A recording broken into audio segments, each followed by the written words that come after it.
and individual assistance, and we anticipate those being approved as well.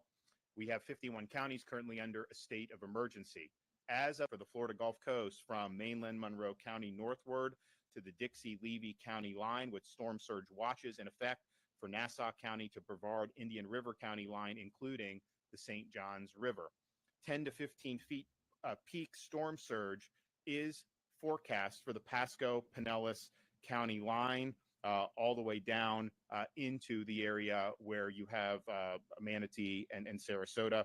5 to 10 peak storm surge is forecast from Yankeetown southward, and then from Englewood southward to Bonita Beach, including Charlotte Harbor. So that almost entire west coast of the Florida Peninsula has the potential to have really, really significant storm surge. And when you're talking about 10 to 15 feet, that's obviously major, but we saw what even 4 feet did with Hurricane Helene in some of these communities. And so this is something that's really, really significant.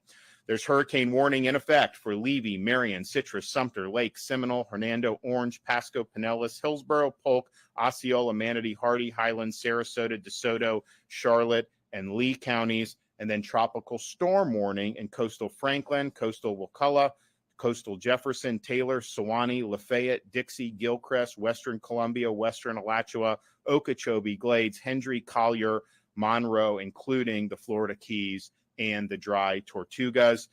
We have a hurricane watch for Nassau, Duval, Clay, St. John's, Putnam, Flagler, Volusia, Brevard, Indian River, Okeechobee, Glades, Hendry, Collier, Dry Tortugas, and then a tropical storm watch inland Jefferson, Madison, Hamilton, Eastern Columbia, Baker, Union, Bradford, Eastern Alachua, St. Lucie, Martin, Palm Beach, Broward, and Miami-Dade. So basically, the entire peninsula portion of Florida is under some type of either a watch or a warning.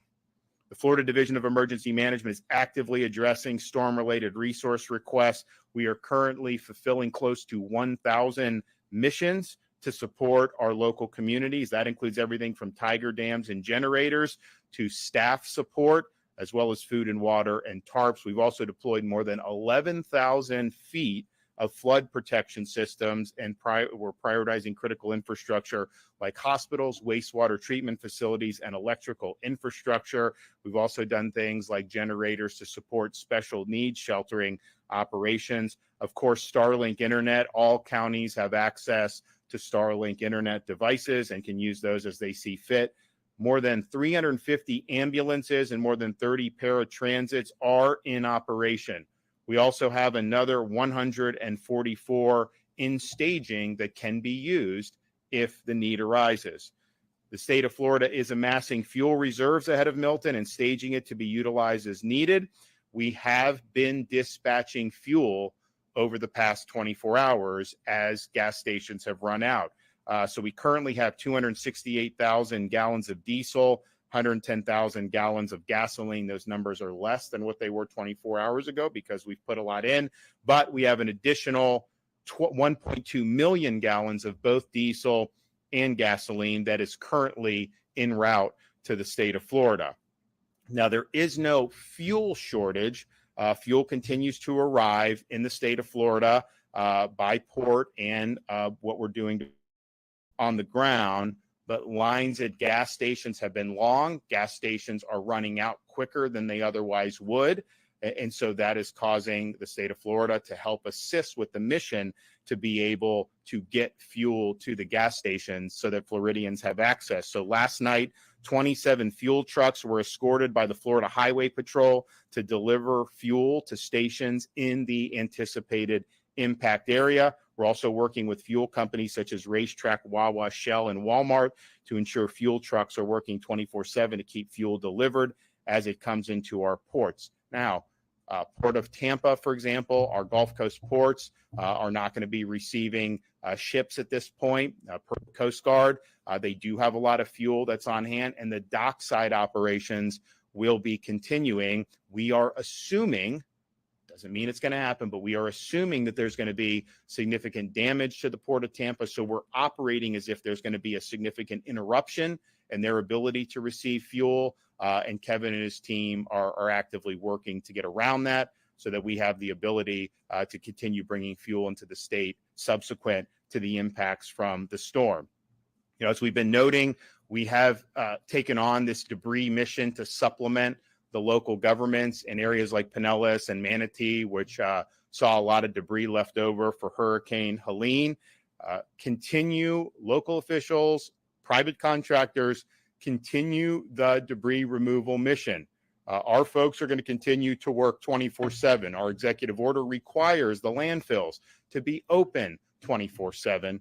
And in fact, we've had to even pry a couple of them open to make sure that not just the state trucks and the private vendors, but also private citizens are able to drop off debris. We want to get as much of the debris picked up as is possible. And as I noted, when we saw that there was a storm forming, we understood that there was a lot of debris on the ground.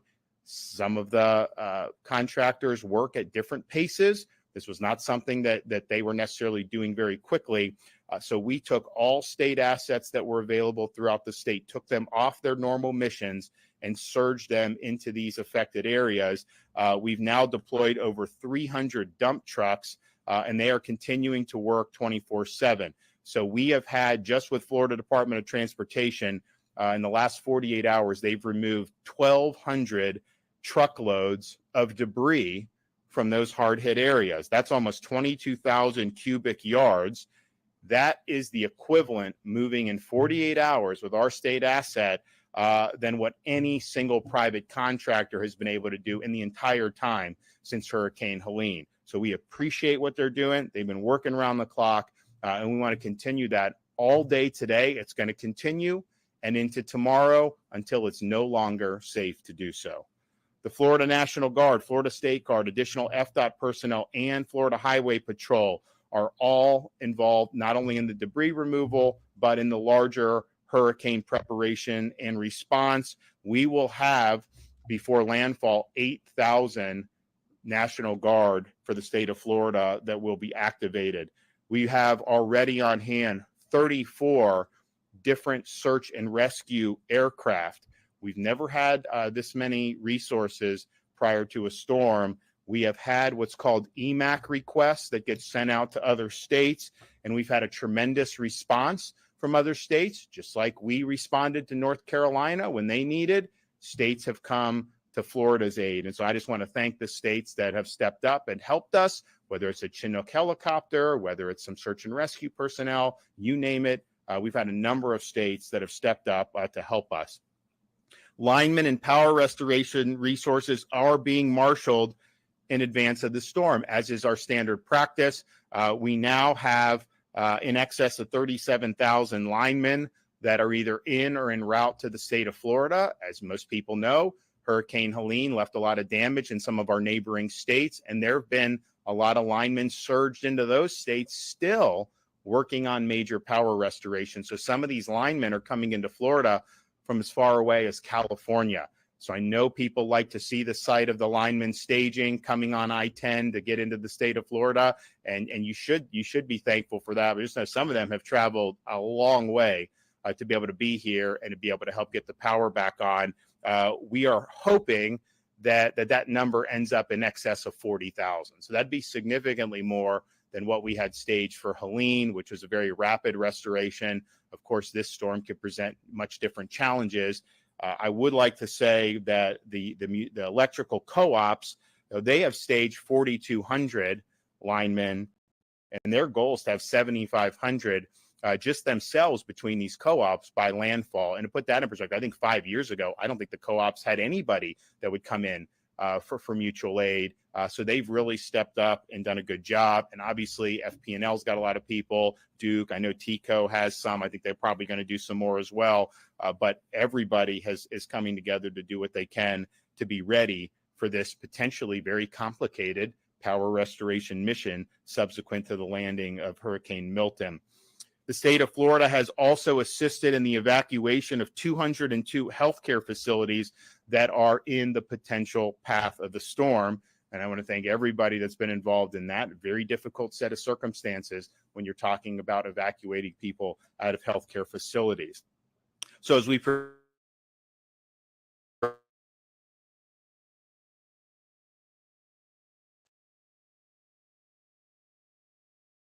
that we have a lot of Floridians that are still reeling from Hurricane Helene.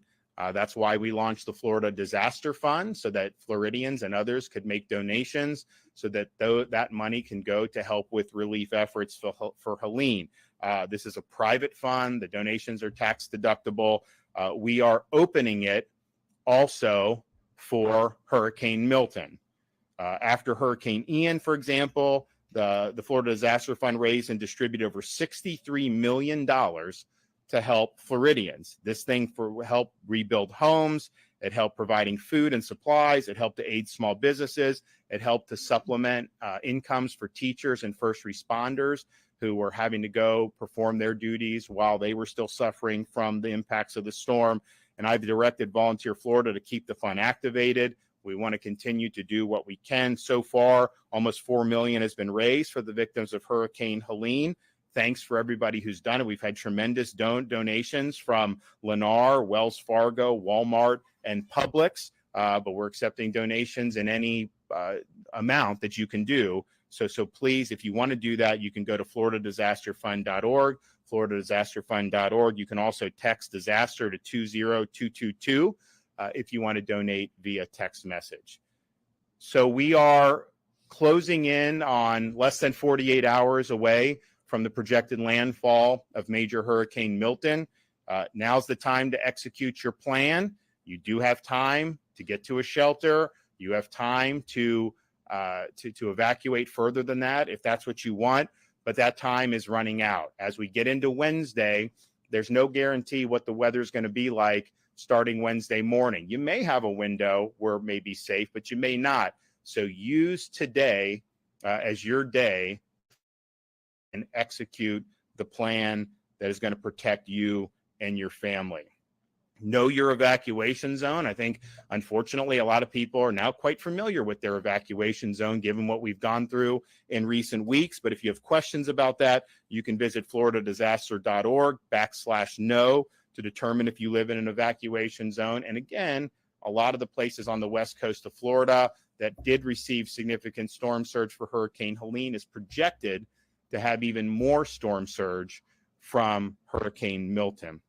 Evacuations were in effect starting yesterday, and those are ongoing. Mandatory evacuations have been issued for portions of the following: Charlotte, Citrus, Collier, Hernando, Hillsborough, Lee, Manatee, Pasco, Pinellas, Sarasota, and Volusia counties. Of course, we suspended the tolls along the evacuation routes, and the Florida Department of Transportation has opened roadway shoulders as necessary to facilitate evacuations and ease congestion on both I-4 and I-75.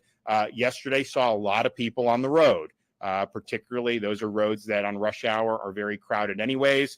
It was about 150% more than what we would typically have on roads like I-75. That moves slow. The average was about 20 miles an hour.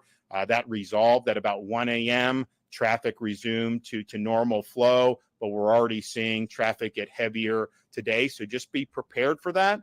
FDOT is using all the resources to be able to create as much flow as possible, but there's an inordinate number of people that are on the road, knowing that it's going to be probably for most of today slower than normal. Just keep in mind, you do not have to get on the interstate and go far away. The shelters are open in all of these counties now. You can evacuate tens of miles. You do not have to evacuate hundreds of miles. Of course, it's your choice what you want to do, but there are options. And I know there's a lot of folks, particularly a lot of elderly, they may not want to get on the road on these interstates in normal circumstances, but certainly in circumstances where they're really going to be jammed, you do have options. And that is not something, when you hear evacuate, don't think you've got to get on the interstate and outrun the storm. You can find safe places on higher ground, hunker down, and then be able to go back to your home when the storm passes. We also have emergency accommodation modules that are activated through Visit Florida, both Expedia and Priceline. If you want to access these modules, you can go to visitflorida.com/Priceline and then expedia.com/Florida. We've also worked with the Florida Restaurant and Lodging Association, and they are working with members to continue to offer reduced prices for hotel rooms. on a distress rate for Floridians who are fleeing the storm, as well as waiving or reducing applicable pet fees. We have properties, the Rosen properties, Red Roof Inns, A-Lofts, La Quintas, Motel 6, Best Western, Holiday Inns. They're all on board to be able to do this and help Floridians when they're in need. So we appreciate you doing that. And again, having a storm that, I mean, it's projected to make landfall about 125-mile-an-hour winds, and maybe it's stronger than that. But the reality is, if it's in that Cat 3, Cat 4 range, if you are on higher ground, and particularly if you're inland, most of these structures in Florida are going to be able to handle it. You may lose power. There may be other issues. But as long as you're getting away from the storm surge, that's really the most important thing that you need to do. Florida's also partnered with Uber for Hurricane Milton evacuation. So you can get free rides to and from shelters in counties with active evacuation orders. They did this with Hurricane Helene. They're now doing it with Hurricane Milton. And so if you want a free ride to a shelter, you use the promo code Milton Relief, one word, Milton Relief. So thanks for Uber for stepping up and helping Floridians when they're in need. The following counties will close schools beginning Tuesday, October 8th. Brevard, Charlotte, Citrus, Collier, DeSoto, Glades, Hardy, Hendry, Hernando, Highlands, Hillsborough, Indian River, Lake, Lee, Levy, Manatee, Okeechobee, Osceola, Pasco, Pinellas, Polk, Sarasota, Seminole, St. Lucie, Sumter, Volusia. I think some of them actually were closed yesterday too, but as of now, all of those counties have schools closed. There are 36 county-run shelters that are open and operating in counties that are in the path of the storm. Most of these big counties are going to have multiple locations where you can go to shelter. All counties have at least one pet-friendly shelter and at least one special needs shelters.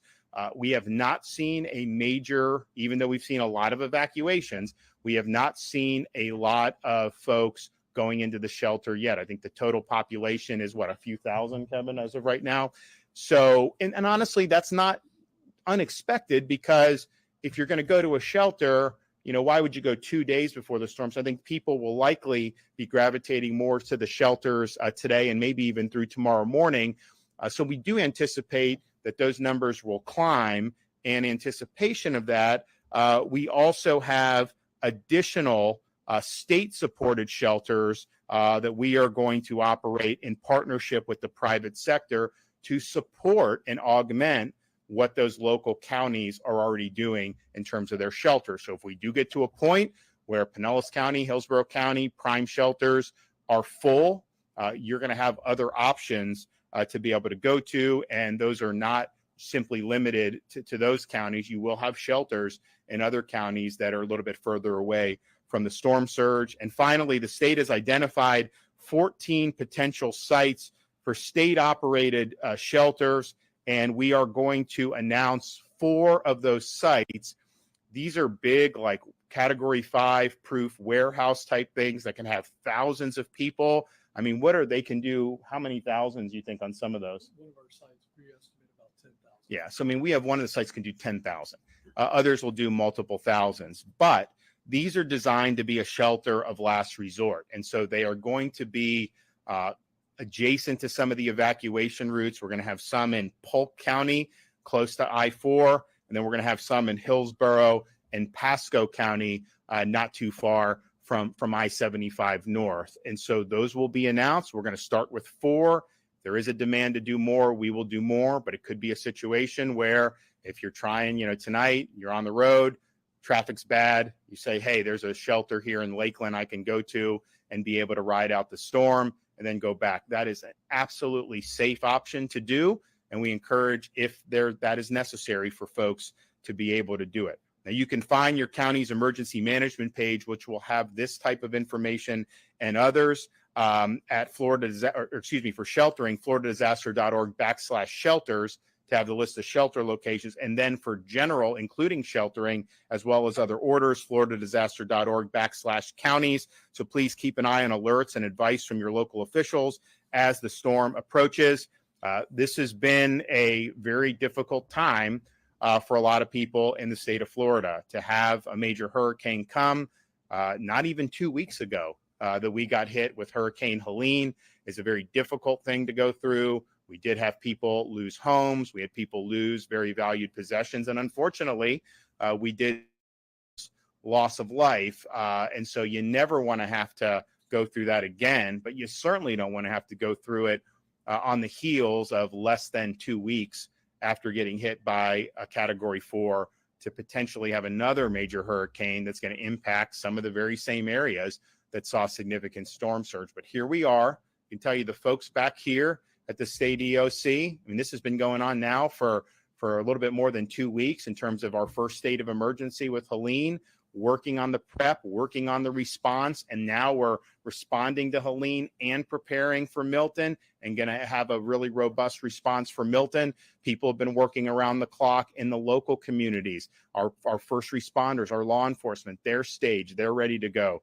Our National Guard, our State Guard, all these people, and some of the search and rescue who helped immediately after Helene. And then when that mission was no longer necessary, they went to do missions in North Carolina. Now they're back ready for a third round of potential search and rescue. So there's a lot of folks that have been working very hard. And I know our citizens go through, it's very frustrating to have your life interrupted and to potentially have your possessions in your home on the line. We can't control how strong or weak this storm will be when it hits the state of Florida. We can't control the path of the storm. The only thing that we can control is the decisions that are made on an individual level to be able to protect yourself or your family. We hope to have as minimal damage as possible, but looking at how big this storm is, there's going to be significant damage in different parts of Florida. And it's not just going to be with the surge. That will be probably the worst, but this storm is going to go through the peninsula as a hurricane.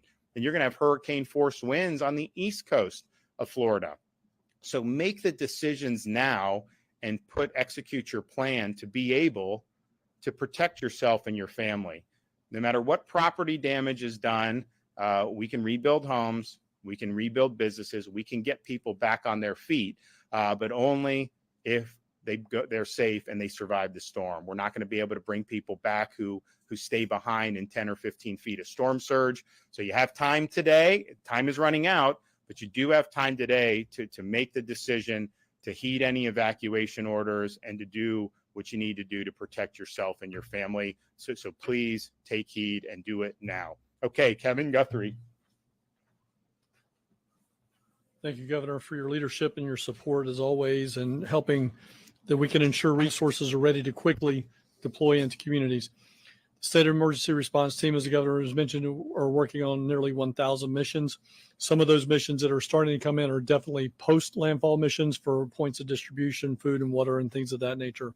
We will continue to fulfill these requests until it is no longer safe to do so. Life-threatening storm surge is expected along Florida's west coast. Storm surge values show areas could see upwards of 15 feet. Again, as I've said several times, the ceiling in this room we're in right now is 10 foot 8 inches. So another 5 feet above that. That is certainly not survivable. Counties have ordered mandatory evacuations all up and down Florida's west coast region. And I urge you to heed those warnings if you're in one of those zones. If you're unsure if you're in an evacuation zone, visit floridadisaster.org/know and enter your address to find out if you're in an evacuation zone. There are options to assist residents with evacuating. We have shuttle systems running today for residents in counties with evacuation orders. We also have our Lyft and Uber. Again, that is available by entering the code Milton Relief. You can find the schedule by visiting floridadisaster.org/updates. All of our evacuation assistance is there, to include our 1-800 number for shuttles. That number is 800-729-3413. Again, 729-3413, and that is for residents in any evacuation zones. Your local county is the best place for resources and information, and you can find their website at floridadisaster.org/counties. Please make sure that your supply kit has enough food and water for each household member to include your pets for at least 7 days. Don't forget to consider any pets and children as you continue to work towards your executing your plan. Power outages are expected. Want to make sure I say that again. Power outages are and will be expected. Right now is a good time to charge all of those electronic devices and backup charging sources. If you have a person with access or functional needs in your home, you should have registered by now with the Florida Special Needs Registry at floridadisaster.org/SNR, but you can continue to do that regardless if you've done it yet or not. Those who live in an evacuation zone and depend on medication or electricity to use medical devices, please listen to us right now and evacuate. The time to evacuate is now. If you lose power, you will not be able to charge those medical devices or use those medical devices. So please get to a place that has guaranteed electricity. The state has activated the State Assistance Information Line. Residents needing information and resources can call 1-800-342-3557, and we have operators there in English, Spanish, and Haitian Creole. Please know that that is a information line. It is not a helpline. If you call there and say, I need help with, they'll be able to give your information to somebody else. But again, that is a information line, general information. I know that the governor has alluded to the fact that he had a call with the president of the United States last night who asked if there's anything the federal government can do. So today I'm going to be writing a letter to FEMA and the administrator to ask for assistance. The assistance I'm going to be asking for is in the debris world. We know that we're going to continue to have major extreme debris issues after this disaster makes landfall. And what we want to do is be able to guarantee individuals, say from California, Texas, the Midwest, to come to Florida. If they're only guaranteed, say, $9 a cubic yard, there's not really an incentive for them to get on the road and travel 3 days across the country to get here at $9 a cubic yard. So what I'm going to be asking FEMA to do is let us have the flexibility to provide guaranteed daily rates for 30, 60, 90 days so that we can encourage and incentivize these haulers to come from across the country to help us get that debris picked up. If we can surge 1,000, 2,000, 3,000 haulers into the area, we've seen that with Jared as a best practice along with General Haas. We see what we can do in just a mere 48 hours with thousands of resources. So the thought process here is to ask FEMA for a waiver that will allow us to do guaranteed daily rates for a finite period of time. And we do believe that we'll be successful at getting those haulers to come in from around the country. Please make sure you look at floridadisaster.org for the latest updates. You can always follow us on X and Instagram at FLSERT, that's at Florida CERT, and Facebook at FDEM as we share those updates in real time. Thank you again, Governor, for your commitment to the residents of the state of Florida and the division. Okay, thank you, Governor, for your continued leadership, and good morning. So we have been laser focused on the debris mission leading up to Hurricane Milton landfall. As you heard from the Governor over the 8 hours, we've removed over 1,200 loads of debris, which is over 21,000 cubic yards. That's truly remarkable what we've accomplished in 48 hours using our state assets, our state personnel. We have state employees that live within the projected cone that have been out there working around the clock to remove debris. This is an important mission. These efforts are supplementing the counties and local municipality efforts. It is still a local responsibility. Our expectation is that every municipality and county continue to pick up debris, to mobilize every available resource, and that our debris vendors and contractors in the state, through those locals, mobilize every available resource and operate 24/7 until it is no longer safe to do so. We're going to continue picking up debris, taking it to landfills until it's no longer safe. We've even mobilized some of our road builders here in the state of Florida to help us with debris removal. Again, this is a very important mission. We're all in this together. Evacuations have been happening. We noticed yesterday traffic was very heavy. Congestion was heavy. That means a lot of people are leaving. A lot of people are evacuating. That is a good thing. We did open the shoulders for use. It's called emergency shoulder use. We did that yesterday throughout the day. Over several hours, the congestion began to resolve, and we saw that things were back to normal around 1 a.m. Traffic is already picking up again early this morning. We do expect to see people continuing to evacuate. We're going to keep those shoulders open. The Florida Highway Patrol and our Road Ranger Service Patrol are circulating those corridors frequently. We've already helped a lot of stranded motorists. We provide fuel, water. We remove disabled vehicles from the travelway and keep the evacuations flowing. Please remember, as you evacuate, traffic will be heavy. Go to fl511.com. That's real-time information on traffic. You can view our cameras. You can plan your routes. There are a lot of alternative routes. You don't only have to use the interstate. fl511.com. Please do not wait till the last minute to leave. It can be very dangerous to drive in heavy rain with high winds. Unfortunately, every storm season, we see traffic fatalities because people decide to leave at the very last minute. Know your zone. Know if you need to evacuate. Know the local orders. Have a plan. Implement that plan and get on the road and get to safety. We have suspended construction on all of our construction projects within the projected cone. Our road builders are on standby with their resources and assets to effect any temporary emergency repairs that may be needed after Hurricane Milton makes landfall. We have staged our bridge inspectors, our damage assessment teams, and the resources that we need to clear roads quickly after Hurricane Milton makes landfall. We have 156 bridge inspectors staged and ready to go. We're focusing in on coastal bridges, low-lying roads, so bridges inland over rivers, creeks, and streams. There's been a lot of rain. There's going to be a lot more rain, and then there's going to be heavy winds. And so we're going to be focused on getting those bridges inspected and effecting any temporary repairs that may be needed. We have over 1,500 pieces of heavy equipment and over 300 team members staged throughout the state and ready to move in as soon as Hurricane Milton makes landfall and passes through the peninsula. The seaports on the west coast of Florida have closed this morning on the water side. Land side is continuing to operate. Fuel is continuing to move. Since Saturday, Port Tampa Bay has received 6 shipments of fuel. So the terminals are full, operating on the land side, and fuel is continuing to be distributed. Passenger rail lines are suspending or modifying service today, and also transit agencies will begin suspending normal service throughout the day today. To conclude, I want to remind you, fl511.com is the place to get real-time traffic information. Remember, always follow the direction of local law enforcement and emergency personnel. Thank you, Governor, for your leadership. Thank you, Governor. Good morning, fellow Floridians. My name is Dave Kerner. On behalf of the Florida Highway Patrol, it is an honor to serve this governor and the people of the great state of Florida.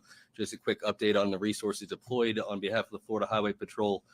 We have nearly all of our 2,000 state troopers and over 300 auxiliary state troopers are activated. They'll be working on Alpha Bravo shifts until the job is done.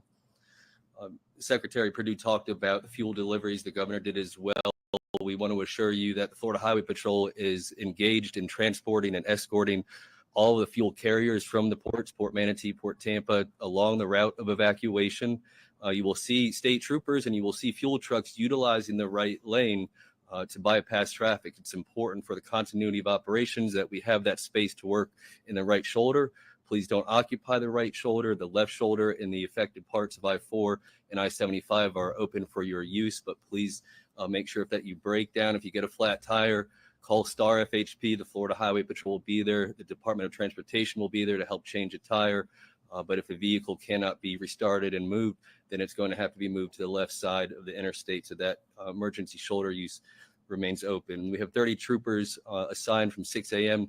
to 6 p.m. today, specifically transporting fuel trucks to the affected or the route where affected area we believe will be. We have 6 Florida Highway Patrol aircraft with cameras that are staged and activated and will be deployed at the appropriate time. We have 74 QRF members that are already pre-staged in Orlando with chainsaws and skid steers. We have 7 drone teams are all staged in east of Pinellas and Lee counties and are active and operational in both the transportation and debris removal operations. Just 2 points about evacuation. Decide what's best for your family. The governor has said and reiterated that it's your decision, but if you're in an evacuation zone, please heed the warnings and direction of your local government and make that decision. Whatever your decision is, don't hesitate in that decision. So today is an important day to execute on the plans to make sure that you and your family are safe. if you are going to evacuate, and if you're considering doing that, please do not be concerned about the potential loss of property, theft, or looting. We spoke yesterday about how the Florida Highway Patrol, the National Guard, the State Guard, FWC are all engaged in proactive patrol to make sure that if you're evacuating, that your property is safe, that your home is safe, and that's one less thing that you have to worry about. You should be focused on evacuating safely and preparing for the storm. Even our sheriffs in all of the counties, our elected sheriffs and police departments, they're engaged. They speak with each other, they speak with us, they surge resources into the affected areas, and they assist in proactive patrol. Again, if you're on our roadways and you're evacuating, obviously there's a lot of saturation and congestion. The moment that happened, the governor directed that we escort fuel trucks. We will continue to do that until it's not safe. But if you do break down, remember star FHP. We will have a trooper or a road ranger to you immediately to make sure that you are taken care of. And that's all we have for today. Thank you, Governor. And just to reiterate something that Dave said, this is not going to be an opportunity for folks to take advantage of people. If you think you're going to go in and loot, you got another thing coming. You go into somebody's house after the storm passes, think that you're going to be able to commit crimes. You're going to get in really serious trouble. And quite frankly, you don't know what's behind that door in a Second Amendment state. So do not try to take advantage of people who are suffering because of the results of this storm. That goes for Helene continually, but then of course that will be the case for Milton. I know we've already brought a lot of people, held people accountable in post Helene, and we will be very swift across all levels of government to throw the book at people. And of course, when you make these bad decisions, you're opening yourself up to response from property owners who may be inside that house. We are going to continue full throttle with everything that we've been doing, whether it's debris, fuel. We have all the stuff staged that we would normally do and then some, and we're going to continue to do that. We will respond. Your local emergency responders, your state emergency responders will respond to people in distress the minute it is safe to do so. So this storm is going to come. It will move through the state of Florida. As soon as you can get into those areas, we will have that. And we have all the assets. We have air assets, as I mentioned, more search and rescue air assets than we've ever amassed before a storm. We have our water assets with FHP high water vehicles, our FWC boat teams, and of course we have State Guard Special Missions Unit and up to 8,000 National Guardsmen that will be ready to go. And we will do that. But now's the time where you have the ability to make the decisions necessary to keep yourself and your family safe. We urge you to execute your plan now. Let's prepare for the worst, and let's pray that we get a weakening and hope for the least amount of damage as possible. But we must be prepared for a major, major impact to the west coast of Florida. You finally had a chance to speak with the president. What you guys talk about trying to figure out where you already handled some of that? Well, what I said yesterday is everything that we've asked for, the administration has approved. There's not anything that we've asked for that they haven't. If there's something that comes up, I said I would not hesitate to get on the phone and call and ask directly on behalf of the people of Florida. My job is to use all the levers available to me as governor to be able to help prepare and respond to this storm. And so when we do pre-landfall declaration, it's important that that's approved. It was. When we do the major disaster declaration, it's important that that's approved. It will be after speaking with the president. I'm confident of that. We are also utilizing the urban search and rescue teams, which a lot of those people are in Florida anyways, but they're mobilized under the DHS banner. That's great. Hopefully we don't need them, but we're assuming that we do. So we have what we need. The president said, if there's something else you need, call or send a letter. So Kevin's going to send the letter on this debris issue. We've seen there is going to be a need to have a lot of these contractors come in, and you're going to have to see these local governments and the county do more contracts most likely. And there aren't that many, there's not enough available. And so why would you come from Arizona or California under the current incentives? So Kevin, I think this is smart, to to say, why don't we change those incentives to be able to get more people to come so that this debris mission can be conducted as quickly as possible. You saw what we've been able to do in the 48 hours when you really have a 24/7 sense of urgency. Now, most times after a storm, you don't have another storm on the back end. These things tend to take months and months to be able to do. And, maybe this is just something that will take some time no matter what you do, but I think it could be done quicker. And I think this, Kevin's idea would be good. So we hope that we will get a positive response from that. But we are utilizing all resources available. We're pulling every lever we can to get support here in the state of Florida. We're doing everything we can to support our local first responders and our local communities, as they are really, this is a bottom-up thing when you talk about hurricane response, as they go through their evacuations, their shelter operations, and they will be, of course, on the tip of the spear for search and rescue in addition to what the state is doing. So we're doing that. We appreciate the approvals that we've gotten. We will not hesitate to ask for more if the need arises. In terms of the evacuation, I don't know if you've been able to, or if you guys have been able to ascertain the exact estimated size, the number of people who will be getting out of the area of harm's way. It's a lot. I think that what you've seen is on the heels of Helene, a lot of people I think are like, well, you know what, I got 4 feet on Helene. Why would I want to stick around for 10 feet with this potentially? And so I think you see a lot of people who are doing that and just want to get out of Dodge. I also think a place like Southwest Florida, they have muscle memory from these storms. Remember, Charlie was supposed to hit Tampa Bay. Ian was supposed to hit Tampa Bay in those curve. Now, I'm not saying this is going to curve far south. It's possible. Those are some models that say that, but I think they're looking at it and say, okay, we've seen this before.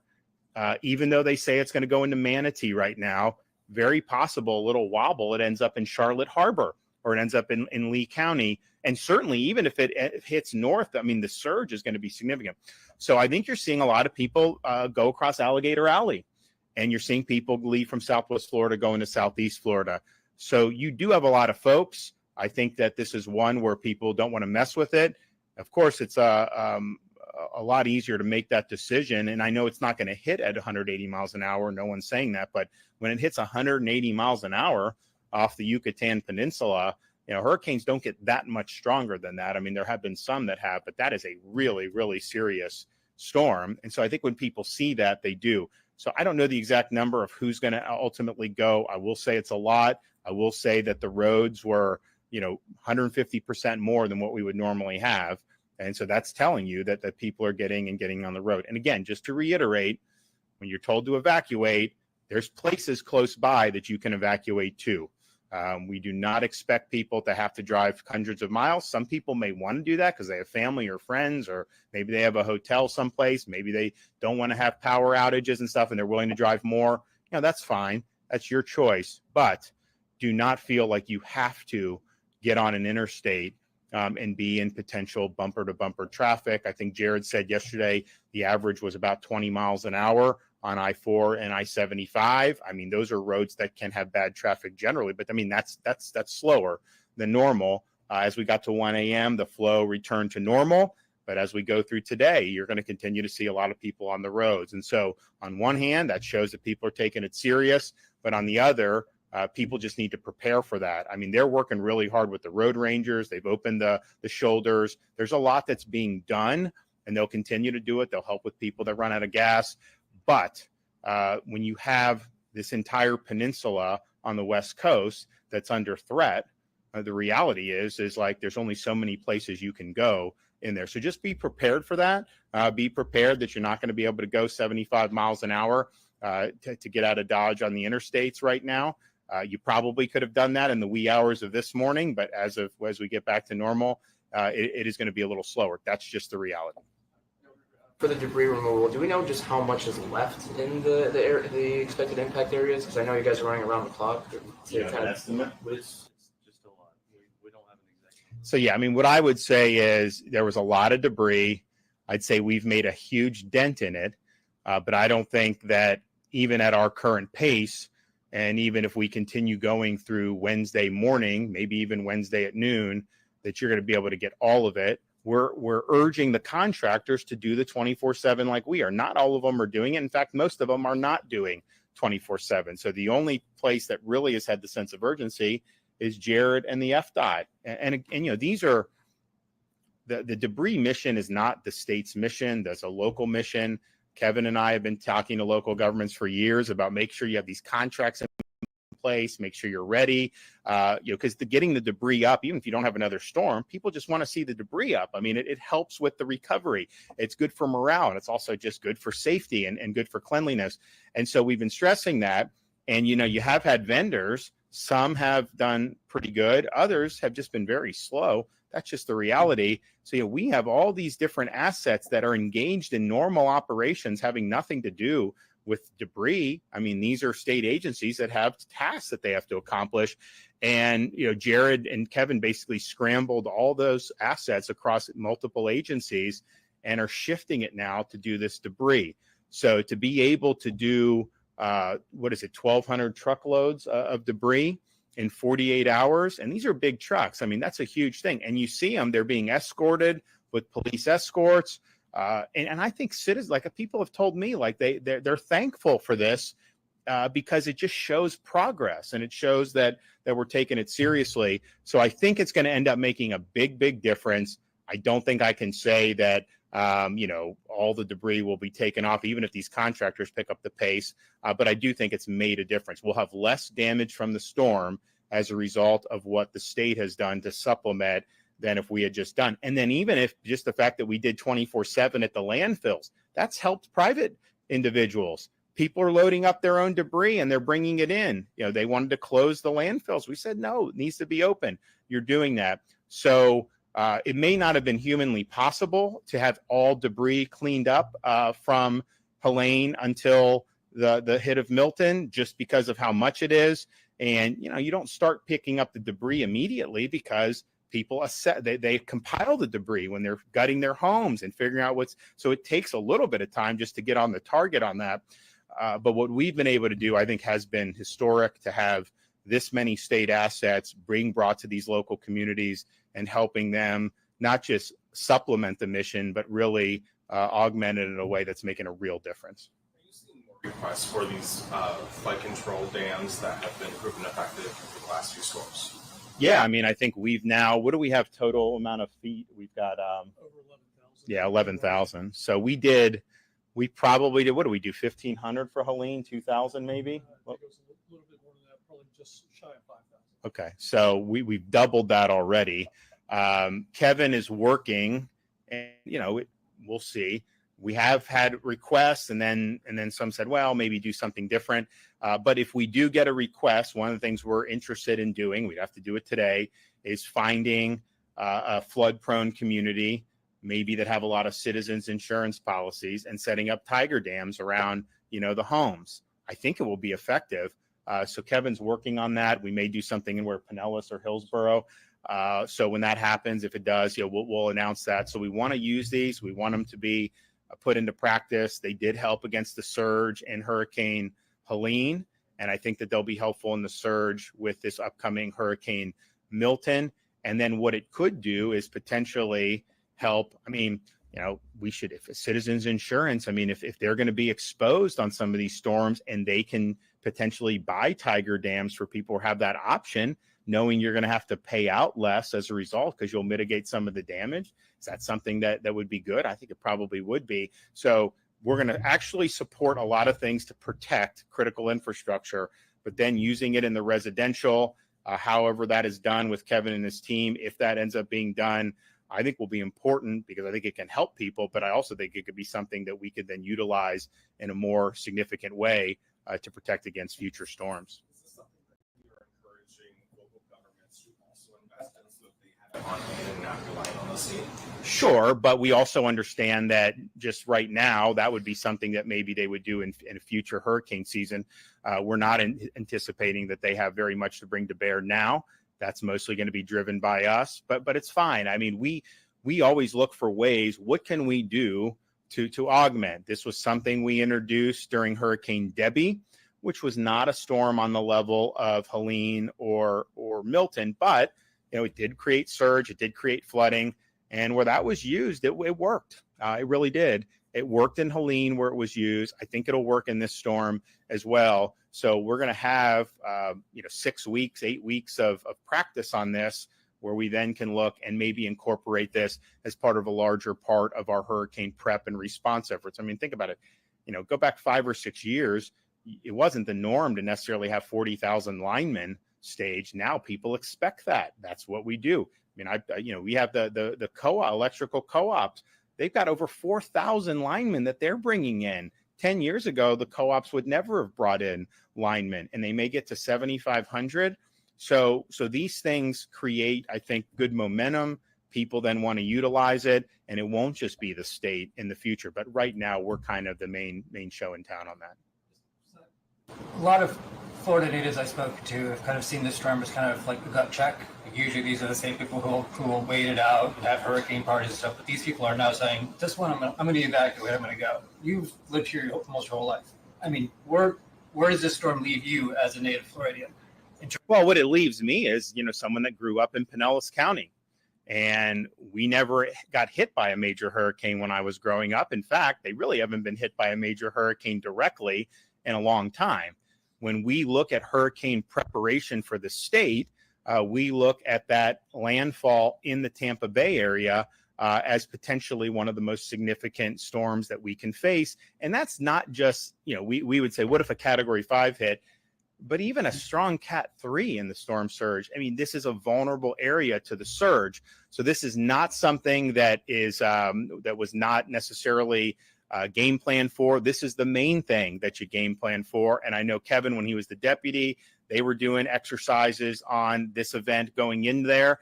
And it's just, I think people realize there are certain parts of the state that may handle some of this stuff better than other parts of the state. I'm not saying you can't have surge in like the Panhandle, but it kind of surges. And if you're beyond that, Pinellas County is a peninsula. Tampa Bay, you have rivers, you've got all this stuff on the bay. There's just so much that surge can do. And so I think you don't want to have had Helene, but I think Helene also oriented people. If a storm 100 miles off the coast can lead to feet of storm surge, then what about a storm that goes directly in? And then I also think you have people who have kind of seen this, as I mentioned, when you go further south on the West Coast. Hurricane Charlie was supposed to be the gut check for Tampa. It went south. Hurricane Ian, I was in Pinellas County, I remember 48 hours before Hurricane Ian. Everyone was ready. Then we went to Sarasota the next morning thinking, okay, maybe it's gone further south. And then it ended up going all the way down, making landfall in Lee County. So I think folks in Southwest Florida, places like Charlotte, Lee, I think they're like, okay, you can say that landfall is going to be in Bradenton Beach. And first of all, if that's the case, you're still going to get some impacts on that. And you could potentially have serious surge even 100 miles down the coast. But it also could wobble further south, and we could even get a bigger impact. So I think Floridians, between those two, they kind of get it. Now, I'm also just looking at Pinellas County, place I've grown up. If you have a storm of this magnitude, it's not just, obviously we want to protect people. We want no loss of life. It will create a lot of property damage, but it's a type of storm that potentially can have an indelible impact on a community. There are some hurricanes we deal with that it stinks to have to deal with it. You kind of pick up and you move forward. Then there's other storms like a Hurricane Andrew, like a Hurricane Michael in Panama City, like Hurricane Ian in Lee County, that just leave a mark. And so I think people, when they see that 180 mile an hour, and I know it's weakened since then, and it's projected to be even weaker by the time it reaches, but that's not guaranteed. This has the potential to be a type of storm, not only that presents danger right now, not only can have serious damage, but also can have kind of that indelible mark on a community. So we are praying for the best. I know a lot of people have had Floridians in their thoughts and prayers. There's no way we're going to get out from this in terms of not having an impact. If it could jog south and just go out somewhere, we would love. That's not going to happen. So let's pray that it's as weak as possible between now and then. But we are preparing for it to be as strong as possible, and that is exactly how our response is going to be. Okay, we'll have more updates later in the day.